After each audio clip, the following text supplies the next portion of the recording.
బుల్లితెరపై serials ద్వారా బాగా popular అయిన Nikhil Bigg Boss fame season 8 ఒక కంటెస్టెంట్ గా పాల్గొని అద్భుతమైన పర్ఫార్మెన్స్ ఇచ్చి టైటిల్ విన్నర్ గా బయటకొచ్చారు.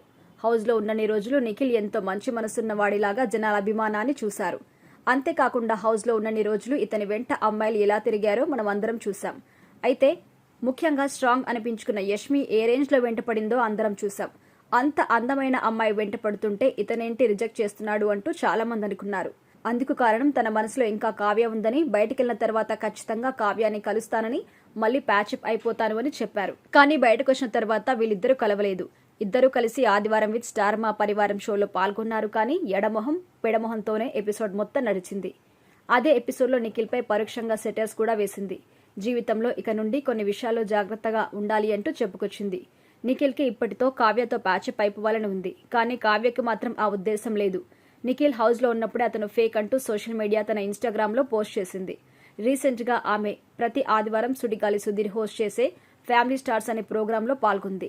ఈ ప్రోగ్రామ్ లో ఆమె నిఖిల్ పై మరోసారి పరోక్షంగా కామెంట్ చేసింది. సుధీర్ కావ్యతో మాట్లాడుతూ మీరు ఎవరితోనైనా రిలేషన్షిప్ లో ఉన్నారని అడుగుతారు. అప్పుడు కావ్య దానికి సమాధానం చెప్తూ నా జీవితంలో ఒక స్నేహితుడిని చాలా గుడ్డిగా నమ్మాను, చాలా నమ్మి మోసపోయా, ఇక నుండి జాగ్రత్తగా ఉండాలి అని చెప్పుకొచ్చింది.